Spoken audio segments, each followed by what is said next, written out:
for Surviving Rocklahoma. I'm Adam Richmond, and I am joined by a spectacular group that I've just recently got hooked on. And of course, I'm talking about Follow the Buzzards. What is up, everybody? Hey, man. Hello. We are super excited and also super awkward because this is our first like big media interview where anybody's ever cared what we had to say, I think. Yeah. Pretty much. So Yeah. it's if the nerves show, we'll try not to like touch her face too much or mess with her hair. So, but we're That's super all right. excited. How are you doing, man? I am doing awesome, and we're even now. Now I'm awkward because that's the first time anyone's referred to me as big media. So yes, that's a score one for me. Alrighty. So before we get this whole thing started, I want to remind everybody that we are doing this virtual, so there is going to be a little bit of a lag in between our going back and forth. So if you catch any of that, that's what that's all about. So so I would like let's get started. We'll start there on video left. And I'd like y'all to introduce yourselves. My video left. Yeah, I'm Justin. I play guitar. I'm a rhythm guitar player. All the Buzzards. And And my name is Justin. I like to party. I don't know. Just not teeter tops. I like turtles. This is Justin. Justin plays guitar. He doesn't just play rhythm guitar. A lot of the cool bits you hear in all of our music is him because I can't sing and play anything fancy at the same time. I'm kind of a dullard like that, whereas he is capable. He also does background vocals and is responsible for the yee-haws, which are a very important part of any Follow the Buzzards show. Anyone that's ever seen them will know that. And he is a father, and that's pretty cool because his kid's pretty cool. And that's some luscious hair, by the way. Yes. Right? We have been stopped on stage. We got stopped after a song. And somebody goes, I have to ask you this. What do you use in your hair? Shampoo. True story. Hand to God. He brushes his hair once about every 3 weeks 3 or months. so. Whether it needs If or we not. have a thing coming up, he'll think about I don't brushing own a his hair. hairbrush. I just borrow one when I can find it. Anyway, we're still in introductions, so Who's next? Hi, I'm Aaron. I am guitar and vocals, and I write things, and I help produce, and I drive the van. I do that. That's pretty important. He owns the band too. I also own the van. And I build the amps. he's lead singer, lead guitar, writes Writes the material, most of the creative material. voice. I do the things. And I do the weedlies on the guitar. Yeah. The wiggly wiggly. I like that. Yeah, you can steal that. Yeah, the guitar player, the singer, and the songwriter for the most part. And I couldn't do any of this without you guys, so I don't have anything prepared to talk about myself. I'm not really that interesting. I am the ethnic diversity of the band, There which you is very go. important. And I'm glad they put you in the And, forefront at that. No, it's just because they're all introverted as hell, and I'm not. So, Yeah. I have the Introverted, I'm just old and ugly. I have the fourth best hair and second best beard in the band. So, you know, I like those odds, though. Okay. yeah, I mean, you know, I'm not losing to this yet. So, No. Until you see his stubble starts coming in, then he's going to be, oh, crap, more competition. It's trying. That's what I got the hair for. I don't have to worry about it. I'm There compensating. you go. That's why I had to grow mine out. I get the Joe Dirt going on. I have to say Dirte, so it's more, respectable. It's Joe Dirte. all right, that's you, Miss. I am Tiffany. I play bass and I do some background vocals on recordings, and that's about it. Oh, hush. She's the mother hen. She's the one that's actually in charge, 100%. Like, ain't shit I happens in keep- this band without her authority. I keep them in check. a bit. That's usually the way it works. You know, everybody's shy. She's shy, and then it's you guys. Get in the freaking van. Yeah, That was yeah, last pretty much. Saturday. Get in the car. Let's go home. Well, it's because you were trying to drink while hungover in the gas station parking lot. I didn't have any ibuprofen. I can't even begin to parse out everything wrong with that. No, she's the actual boss. Nothing happens around here without her saying it happens. I also do booking, so Yes, anybody- if you want to anybody have wants to book us. follow the Buzzards play, your show, your venue, your bar mitzvah or bat mitzvah. We are gender non-specific here. She is the one you have to get in charge. You have to pick her brain and find out if we can and will do it. Like I said, she's the boss. My name's Brian. Hi, Brian. Hi. Hey, you guys. Brian, what do you do? I beat on everything. If it has a surface and I can beat on, I beat the shit out of it. That's why Right, Justin wears so- long sleeves. He's got to cover his brain. When I meet you guys in person, I'm going to avoid Brian because I don't want him beating on me. So, we. That's fair. And I'm also the pearl gray-haired daddy that drives the limousine. What fucking Nice. You don't know. You only get one. I'll be We old did- enough to drive the damn We thing. did have the van with curtains. We I did. used to have the van. Well, you know, you got to class it up a bit. So, you know, the curtains make a difference. So, We should how shut did up you so we can ask guys? actual Yeah, questions. sorry. How did you guys come to come together and just say, you know what, let's do a band? Okay. So that starts with me. Yeah. In kind of a weird way. So I had been in bands all through high school. I think like most people who do this kind of thing were. And I had, don't look at me like that. And she had been in bands with me in high school.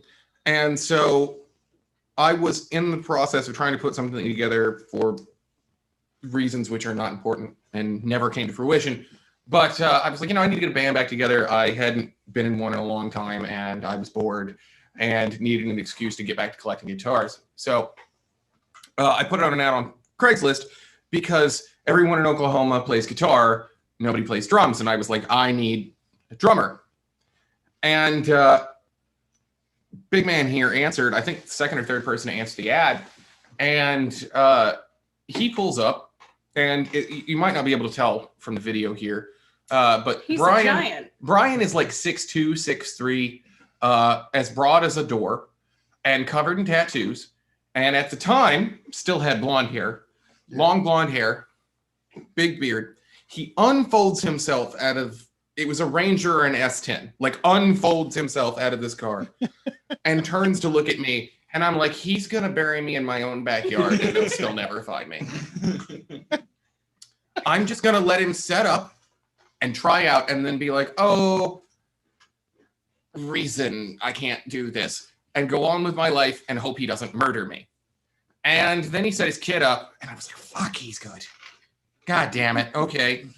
It also is the fact that, you know, he's like the nicest, most gentle person I know. So there's that. So Brian and I started the band, and there've been people in and out of the band, and we had this bass player, and Tiffany kind of joined to be a singer, and then the bass player was like, so I have to quit the band because I just knocked out my girlfriend, and so I have to go be an adult. And so Tiffany was like, This I'll was like 2 weeks after I talked to him and been like, hey, can I do like some backup vocals? And then the old bass player was like, gotta go. And so I was like, I could probably do that. I mean- and then I played bass. to your credit, you could definitely do. Yeah, you were correct in that assertion. And so Tiffany joined the band and learned to play bass.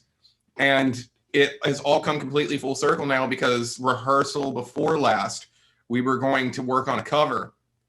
And she showed up and just fucking schooled the guitars at how the song actually went. And I was like, what the fuck is this? I've been doing this 24 years. Shit. So you were, in fact, correct. You can do that. So we were the band plus a guy that she and I had gone to high school with for what, 2 years? 2.5 years? Yeah. Yeah, about. And he quit for his own reasons. He quit for personal reasons. Yes. All right. And he's still a good friend of ours.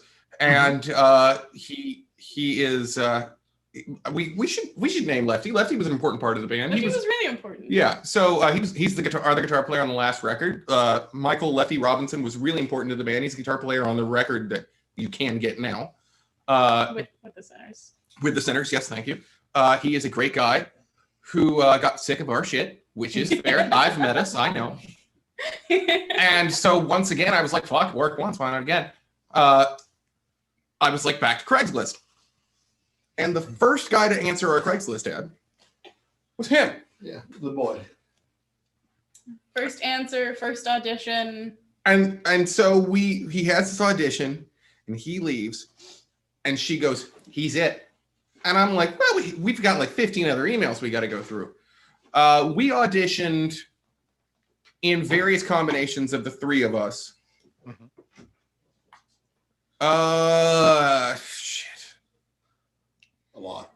20 people? Yeah, about 20. 20 to 24 Yeah. people. And oh man, Oklahomans are fucking nuts. I'll own that. There's a lot of weirdos. I just realized I didn't ask if I could swear on this, so I hope so. 'Cause You I betcha. can't. Okay, good. Okay. Oh, shit. The beauty of Oh. YouTube. So we rolled up the first time he showed up.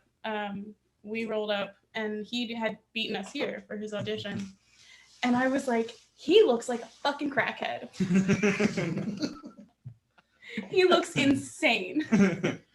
And then he like stopped being nervous after a little while and looked like a normal person again. he was But the he is only insane. one in 24 people that followed the instructions we gave them for their audition. Yeah.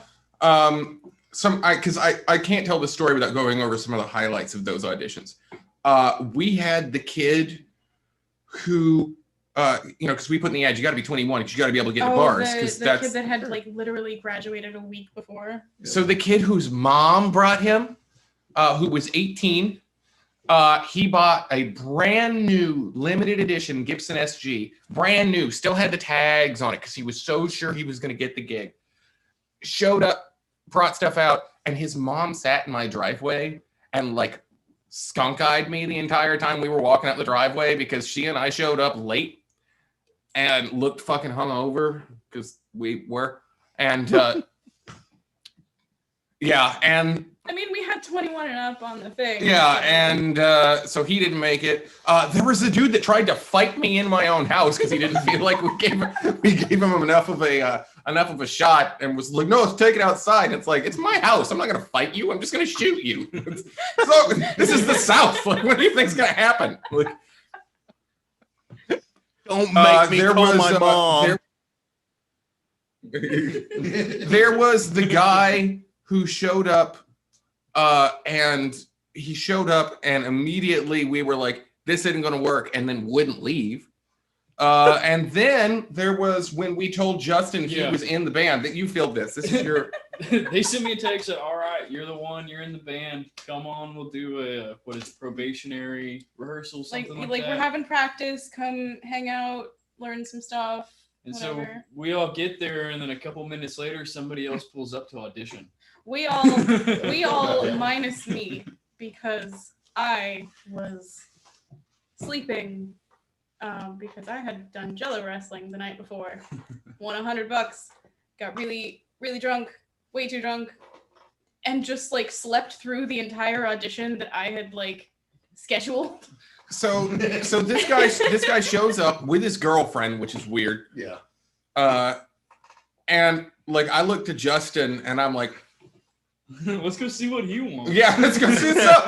And then we're both like, I mean, she's cute. Let's see where this goes. And so he gets back there, and he has, I think he had come into an inheritance or something, and it was just like super expensive amplifier, super expensive guitar, super expensive pedal board, hadn't learned any of the songs, just played like wheedly metal all over everything. While Justin was like, "Yeah, man, you're doing great. You're fantastic." I hope I still have a job. I heard his tone and I was like, oh, thank God. So, and that was 2 years ago, 2.5 now. 2.5. Shit. Yeah, because Flip's 1 and some change now. So Yeah. 19 months. 19 months. Yesterday.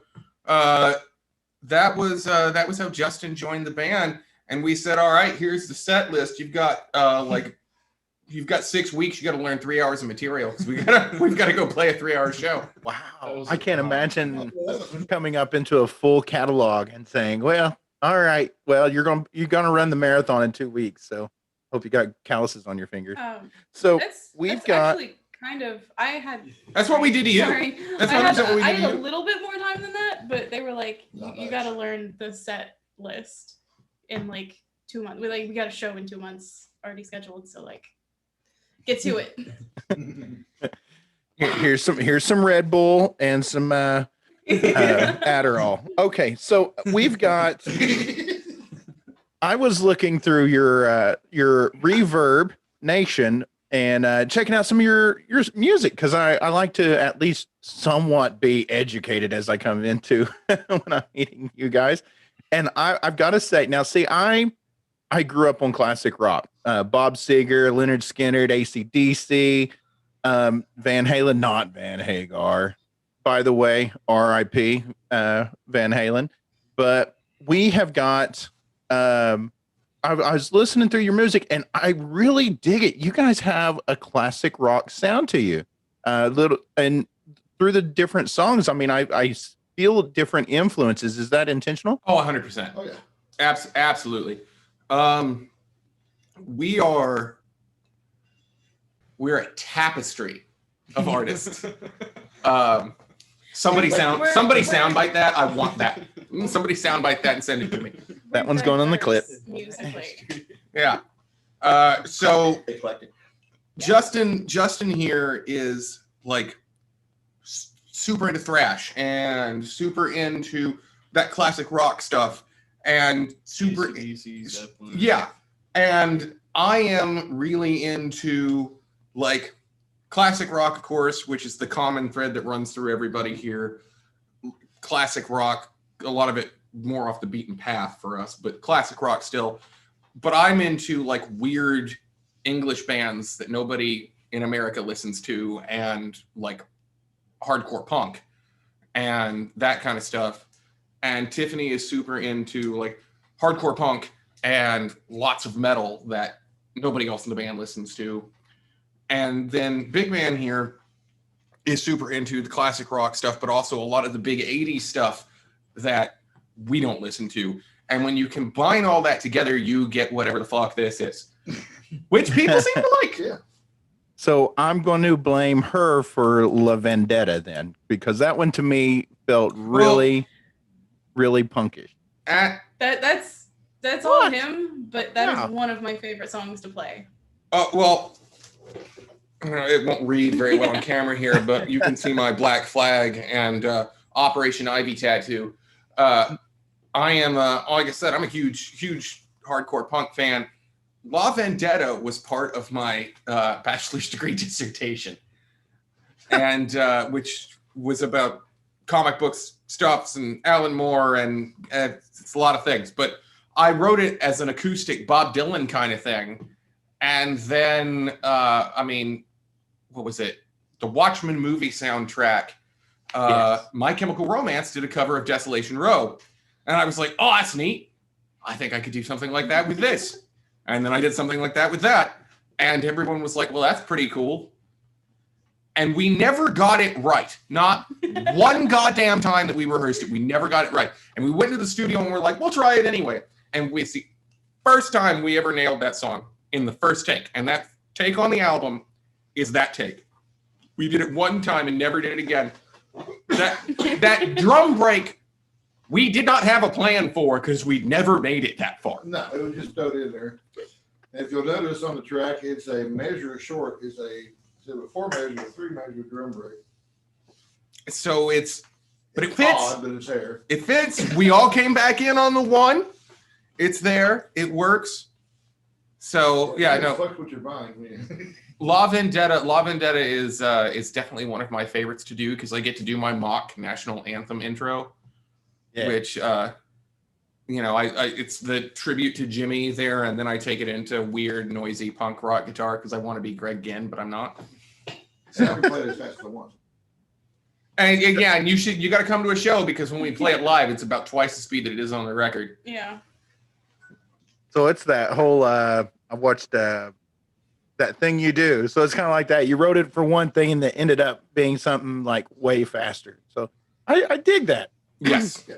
So I was also listening to some of your other songs like Straight and Narrow. Surf was a total change of speed. Where did that one come from? Oh, I love Dick Dale. I love Dick Dale. I love the Ventures. I love music with guitars in it. And so, Dick Dale was Eddie Van Halen in the 1960s. So I was like, I want to do, we were dicking around one time and we used to do these, we'd play car shows and stuff, a lot of car shows. And we would do these big surf medleys in the middle because that's the kind of crowd it was. And we'd do that and we'd mix in like some Agent Orange and things like that in the middle because you can kind of get punky in surf medleys. They'll tolerate it if you do something they like. Right. You build something they like around it and then you do your shit in the middle. And so doing that was just a way to fill time, but also a way to kind of touch on those like influences that we don't get to, which it's just as much Dick Dale and Ventures and Noki Edwards as it is East Bay Ray and the Dead Kennedys.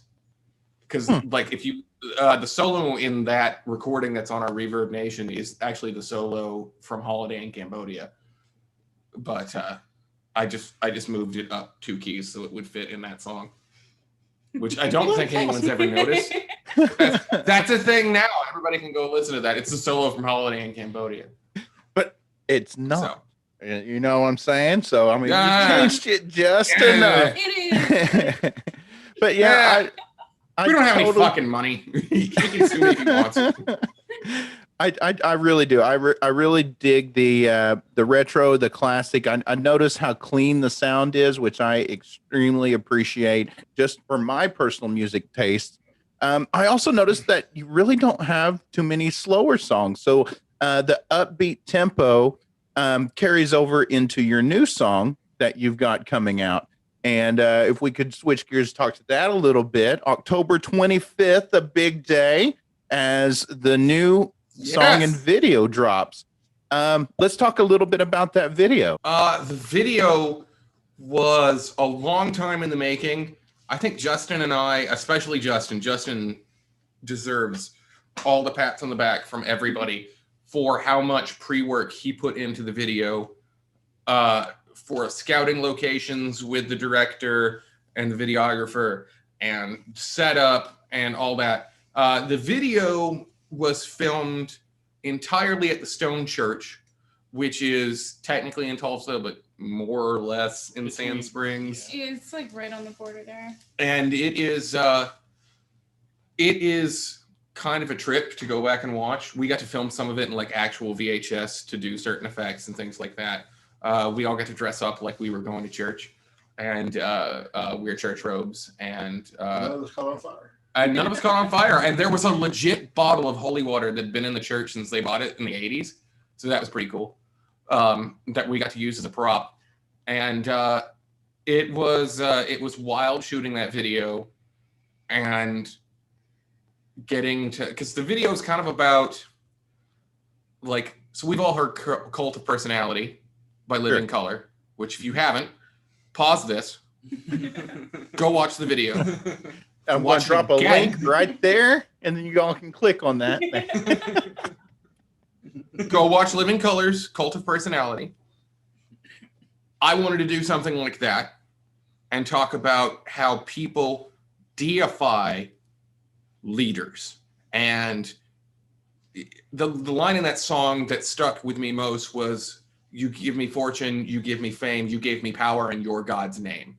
And I took that line and then wrote a song about it, which came down to what you want.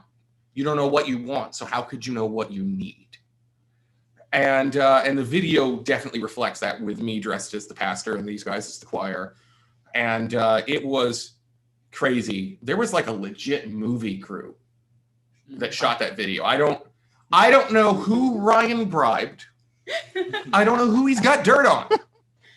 But it's somebody, because there was a We had a whole team legit of professionals. film crew, professionals, people who get paid to do this, showed up and were like, "What the fuck is this? Who the hell are these guys?" And then shot our video. It's crazy, Yeah, it was pretty surreal. absolutely crazy. That is And awesome. none of that would have happened without Justin. He needs to be given all the credit for that. He's real fucking quiet and shy, but Really? kick me. I We're felt- talking about the same guy here? Yes, well, he's real quiet and shy when you put a camera in front of him. Oh, yeah, okay, yeah. But it was an absolute trip doing that. And the first time we saw it, the finished final product. Actually, I'm getting ahead of myself, because we didn't get to see any of the editing or anything like that. And it was all kind of done on like the super tight timeline because of how things had fallen. And they were like, "Okay, this is the promo video, and the promo video is dropping in 2 days. So let us know if you like it or not." And we're like, So cool. "Okay." And we look at the promo video and we're like, "That's us. That's us, isn't it?" Damn it. Send it in. Oh God, it's so cool. Oh, it was so goddamn cool. So that's your made it Oh, it was moment. so far? cool. Definitely was a surreal. Like I said earlier, I've been on stage since I was 3 years old. That's 24 years now. 24 years I've been doing this. You're 29. Honey, he's been doing this his whole life, and he's never had a moment quite like that. My math checks out. Shut up. So we totally So- and I got that feeling too, because you really do. You seem at home there on the forefront. Just I got a lot of charisma from you. Is that something that you that carries over onto the stage? Like, is this just like the same what we see on stage? Is that, or do you switch it on? Like, is this you 24/7, or do you kind of have a on stage and an off stage mode? Oh God, I'm glad that's not me at 24/7. It'd be exhausting. Sitting at like 40%. Yeah, that's fair. I am. So I was also a pro wrestler for years on the indie circuit, and I mixed what I learned doing that with a band that I want to give a shout out here, and a man that I learned so much from, Shua from Kick Tree, which if you were in the scene years ago now, you will know Shua. Yeah. When I was 17, I sold Shua an amplifier, and he came to my house to check it out. And I was like, "Oh shit, what?" Because in high school, we used to book our bands on shows that they were on, so we could get in without paying for the tickets. Because we're like, "Who gives a shit about us? We want to see Kick Tree." And while he was there, I was like, I want advice. And I know you've seen us a few times and you've been really cool about it, but what can you tell me? And he was like, "I can tell you that you've got the music thing and you can do that. And you've got the writing thing and you can do that. But you're stiff. You're stiff. And you're uptight and you're bland and you're boring."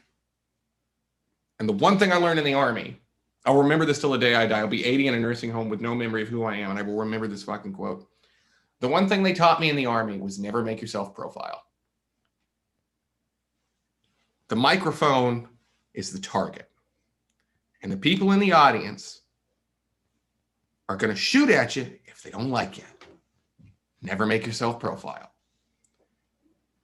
And I was like, okay, so never make yourself profile. Don't stand there. Do something. Be something. Always be moving.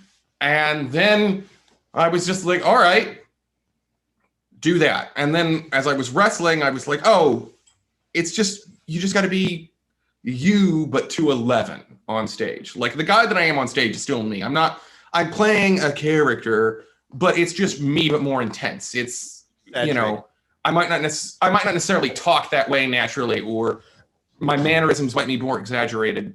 Only just so. I'm kind of, but it's still just, you got to turn up the intensity. And I've always had a bit of natural charisma. I can make people laugh. I have that, which, you know, God had to give me something. Looks was not on the table. So, so I had to do something. And so I was just like, I'll just be me, but to 11, and I'll act like I own the place. For 35 minutes, I own it. Not like anybody else can tell me no. The worst thing they can do is turn the lights off. Worst thing they can do is kill the power. Nothing I can do about that. So for those 35 minutes, just own it. That's that's the advice I give to anybody when I see that they're nervous on stage. You got 35 minutes, and they're your 35 minutes, and you can do anything you want with them. And if you want to be nervous up there and be afraid for 35 minutes, okay. I mean, that worked for the dudes in the shoegaze bands. They made more money than I did. I can't take that away from them. But I decided that I wanted to wear bright colored suits and play bright colored guitars and play guitar behind my head and mosh with this guy and openly try to annoy her on stage because she doesn't want to fucking smile. That's more fun that way, and make faces at him. And people seem to like that. Well, that is awesome. And so I noticed that on the new song, What You Want, once again, that drops October 25th. To me, it seems I could tell a bit of an evolution from some of your other songs. I mean, it's that same heart is there, but I can tell that there's like 3 or 4 steps. Just, I don't know what's changed, but something's changed, and it's totally for the better. And I can't wait to see you guys perform it. Is this part of more things to come? Absolutely. The new record that we're working on, which will follow this single, is very much in that vein, but it's 2 big things that make this sound like how it sounds now versus with the Sinners. And those 2 big things are Justin being in the band and Martin Halstead, our producer, who produced our last record, but him like taking us under his wing as songwriters and just being like, okay, you can play those 3 chords. Neat. Nobody gives a shit. What can we do if he's really good at putting us in our place, basically. He doesn't give a shit. And telling us when we suck and how we suck and how to fix it. So he's had a lot of influence on us in that way, as far as like making us grow, because he doesn't approve. Yes. Of us not growing. Some of your older fans may know Mr. Halstead from when he was an NOTA, NOTA, none of the above, from the mid 90s to the early 2000s. He was their bassist, their arranger, one of the principal songwriters, and their producer from the 80s until they made their final record. And he is brilliant, and he's super modest about that fact, but he is absolutely brilliant. And he takes the like half-baked ideas that I come up with, and he goes, okay, we don't need that, we don't need that, we don't need that, we don't need that. So now we only have this. What are you going to do around this to make somebody want to listen to it? What You Want started as I wanted there to be a song where Tiffany was the driving force behind it. I wanted the guitars to be out of the way, and just like the bass to drive it, which came down to listening to some Black Flag stuff with Chuck Dukowski really driving the songs. And I was like, that's fucking cool. We don't have anything like that. I want to do that. And so I wrote What You Want. And he goes, okay, so the bass part's good. What you want her to do, the lyrics, all that, great. But the guitar parts are just power chords, and those are bullshit. Nobody cares. Fucking throw them out. Get rid of them. Okay. All right, here's what you need to do. Okay, here's how you do it. No better. Nope, do it right. Okay. And then when we did it wrong, He sent us a recording of how to do it right and sassed us on it. And then we finally did it right. And Justin plays a bunch of really cool lead parts on that track that are phenomenal. And this that build like these two build that song. My guitar, aside from the solo, you could take and throw away. It's just, kind of there. These guys make that song amazing, as does Brian's drum track. It just musically, he thinks about music in a way that I can't, and that I try to learn from. And it's that outside influence who goes, okay, but maybe a little less boring. Maybe a little less Ramones, maybe a little more Clash. And maybe a little less Ramones, maybe a bit more Damned, I think is actually more accurate. Yeah. And that's where this song takes shape. It is one of the things I am most proud of that I've ever produced in my life in terms of a recorded document of just fucking rock and roll. That song, we recorded this song 3 times. 3 separate times. We had a final product, and this is the 3rd final product. And if you listen to the first final product versus this, it's just so much like more raw, it's got more of a Stooges thing to it now. It's a lot more intense. It punches more, and it's definitely, I think it's more in your face than anything we've ever done. Yeah, the fact I built a drum kit just for the Yes. And I really had, you can listen to your catalog, and then you can also watch this video, which I highly recommend it. My wife was sitting in here as she was talking to me while I was doing my homework, getting ready for the interview. And I felt bad. I almost got in trouble because I had to shush her and I was like, oh, hold on. This is awesome. I dig this, because I think this is what you guys have captured in that video is something that I feel rock and roll is missing these days. Like rock and roll, I mean, if you listen to the radio, you listen to what's out there coming out now, I don't want to say it all sounds the same, but there's so many common variables in there, and it's overly produced. You guys have that just raw. To me, it feels very raw musicianship in the best of ways. The guitar solos are, I don't want to say they're simple, but they're clean. And the bass line, you can really get that rhythm, the drums, and then the showmanship comes through in your lyrics and how you perform them.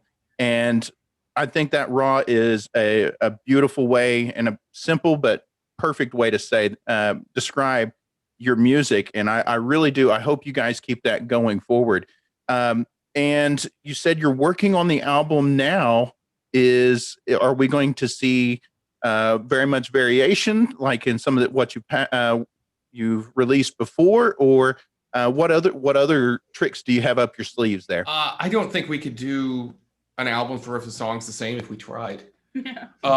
First of all, Martin wouldn't let us, but we're just really different people musically, and kind of this weird chain that connects, in that Justin and I meet 80% of the way, but he goes this way one way and I go this way the other.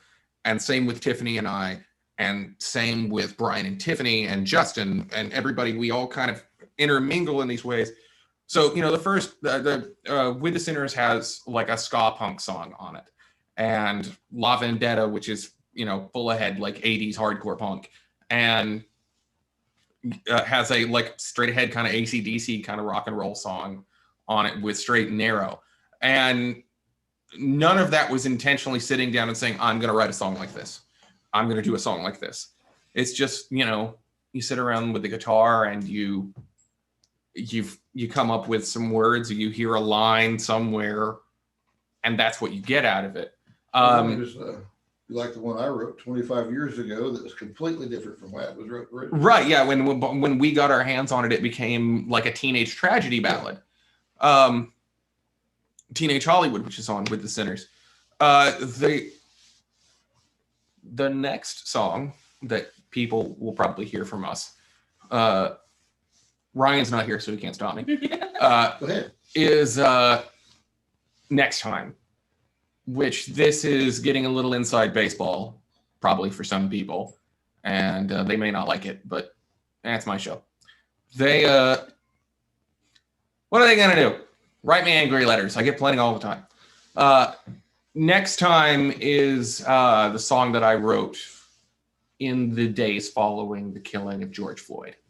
Oh, And just literally, I was struck by seeing people who I love and trust saying, doing, promoting things that all I could ask was, but what if next time it's me?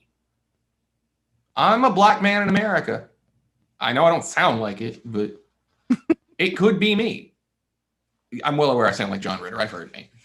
But what if next time it's me? And I sat down, I have this Buck Owens acoustic. It's the red, white, and blue acoustic guitar. It's the most country acoustic you could think of. And I wrote that song on it. And I had Justin and Tiffany come over. I'm like, what do you guys think of this? And Justin stops me and he holds up his arm. He's got goosebumps on his arm. I was like, oh, all right. And I almost started crying when he showed it to us. so It's probably the thing I am most proud of being a part of musically.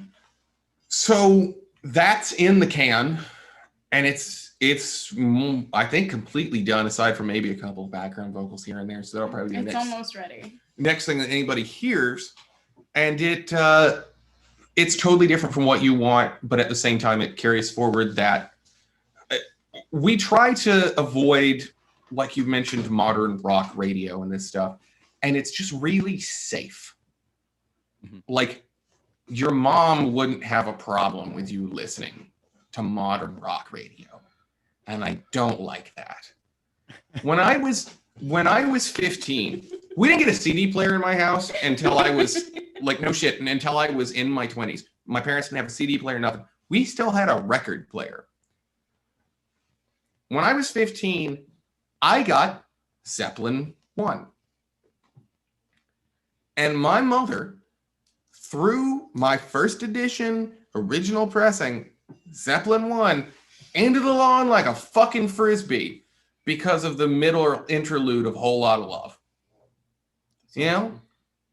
Like, you're supposed to, like, What? what?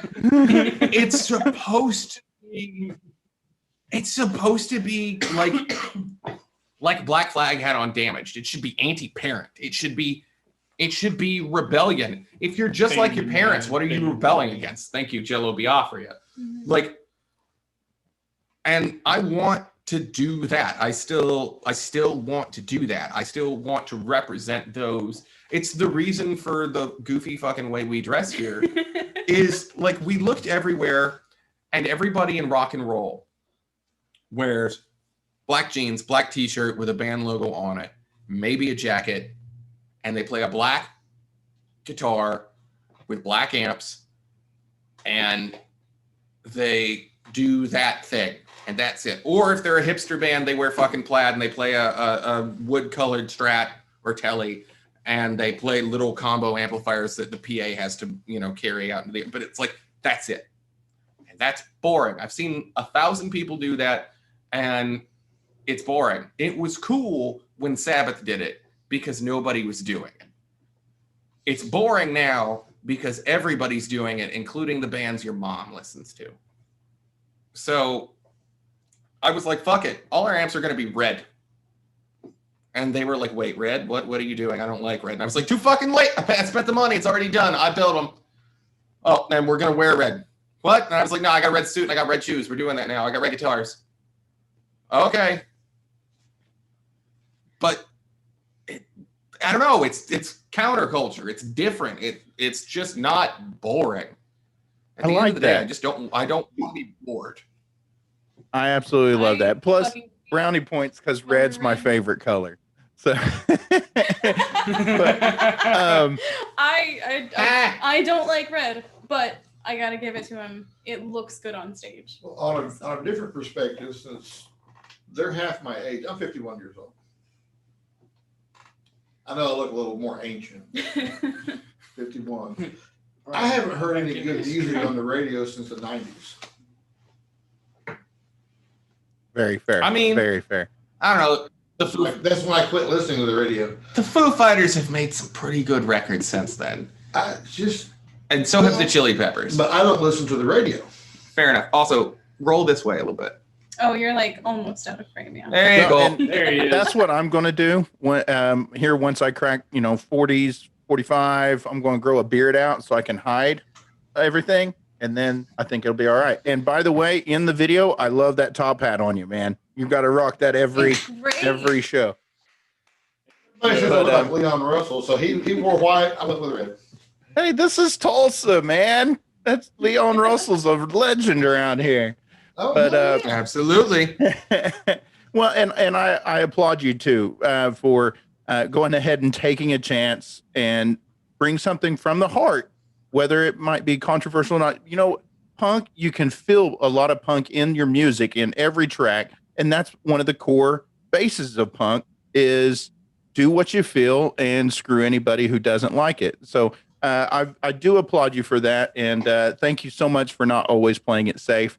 Now, speaking of playing, you've how's COVID been? I have to ask about it because it's every day of our life. I mean, did that go play a factor in producing any of your newer stuff? Or, I mean, you can't tour. So- I mean, what are you doing these days? So Beer Bug has not been fun. We last year did 150 plus shows. Yeah, Wow. Thereabout. We work a lot when we can. And then we played 3 shows. 3 shows and then one more, right? I We think played 3 shows this before year. COVID. Yeah. Yeah. 3 February shows was the this last year. show. Yeah, and we had did like 3, and then we just recently had our first show back. right, 2 and so weeks ago. yeah, so we did 2 big-ish shows here in Tulsa. We did a little bar gig in Oklahoma City, and then it was like, hey, everybody stay home because the modern plague's out and it's killing old people. Hide your kids. Hide your wife. They be giving everyone run around here. So we stayed home, and so it was like, well, we could work because we got a bunch of the record sort of. We have the record finished, and then we didn't have the record finished because we wanted to change it, and then we did, and then we didn't, and It basically gave us time to think too much yep. about what we had already done. But we also didn't have enough time to spend together to really work on a lot of new stuff. Yeah, it was, well, so Justin and I and Brian were all essential workers. And so for me, because I work in the IT field, and I know you understand this, they were like, okay, everybody go home. Not you, IT guy, you stay in your cave and make sure everything works. And we're going to need like so many hours out of you. So it was crazy. But I probably did more writing during COVID than I'd done in a couple of years, just in terms of getting lyrics and new songs. And at one point, I was like, well, shit, I've got enough here for another record. And they're like, we haven't finished this one. Shut up. Finish this one first. Yeah. It took him like 6 weeks, maybe 6 to 8 weeks to be like, hey, I got a whole new album basically ready to go. And we're just like, we're not done yet. Things that happen And- whenever we're locked in cages. Yeah. So we spent a you've lot got of time doing the music video. right. Do you guys have any A shows lot of coming time on up that. that you know of so far? Yes. Yes, we do. Um, I am going to have to do the thing you're never supposed to do on camera. And Here we've got October 31st October at Juicemaker 31st. Lounge, Halloween. It's gonna be like 5 to 7 bands there. Yeah. What's the door? Is it 10? 10 for the cover charge again? 15 is the Somewhere door. between 10 Yeah. and 15 to get in the door. That's Halloween. Juicemaker. That's on like There's a 31st costume in Sheridan. contest. It's by the abortion clinic. Yeah. And then there's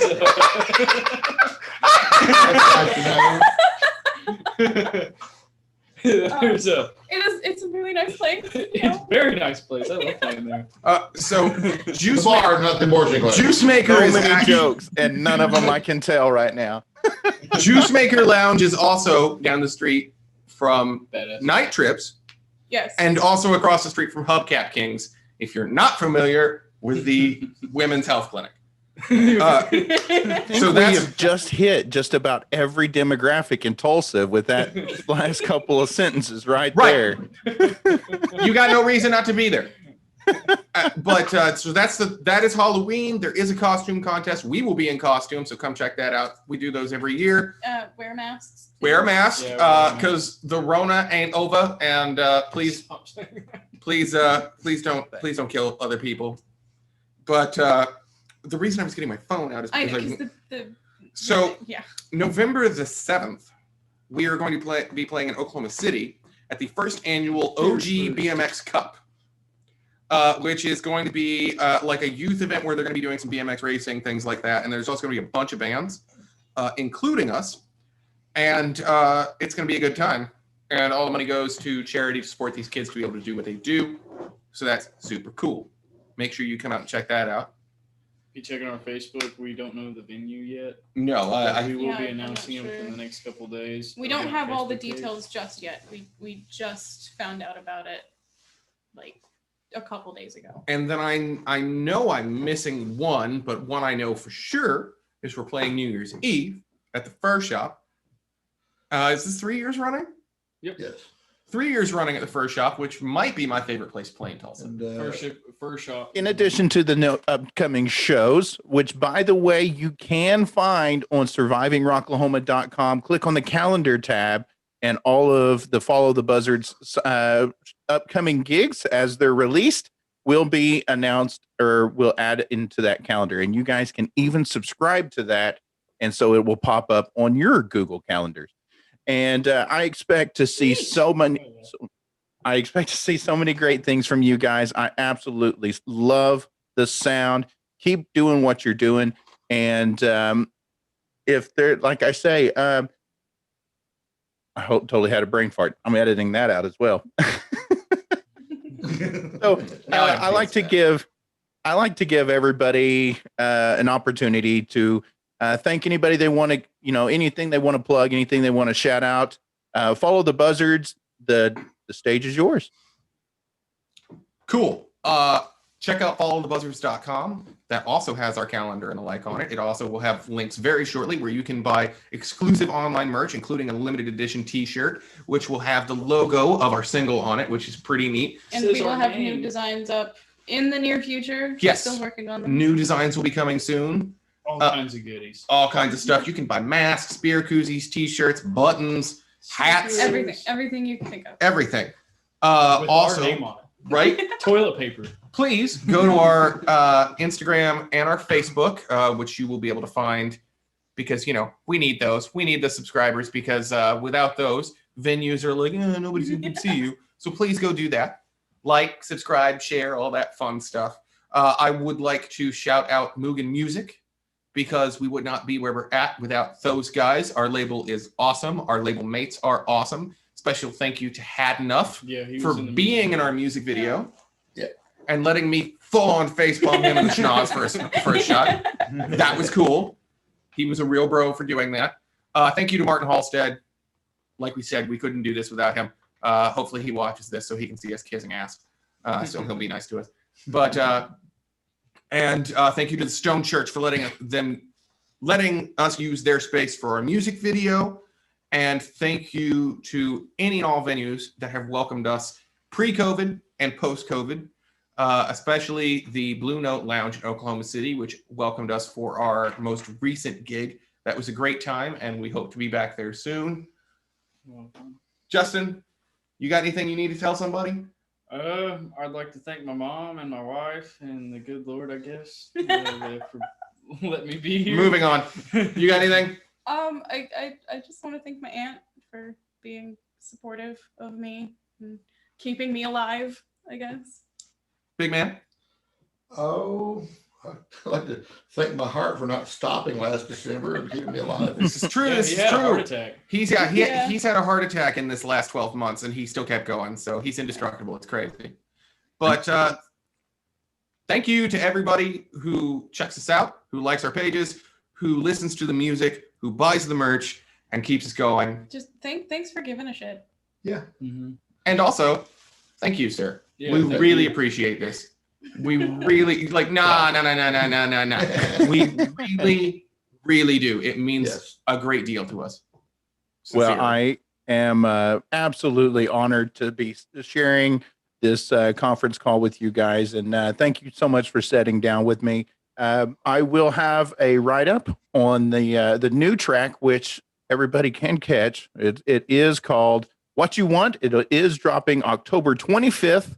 If you're watching this on YouTube, it has already dropped, and just be sure you check them and check out their Facebook. Once again, it is Follow the Buzzards 918 on Facebook. You can find them. That is correct, right? We just follow the Buzzards on Facebook, actually. Okay. Follow the Buzzards. Facebook, follow the Buzzards. We are for sure. Twitter has 918 on it. Yeah, Twitter is FT Buzzards 918 because we were kind of late to that game because we're old. And our Instagram is Follow the Buzzards. So please check out all those channels.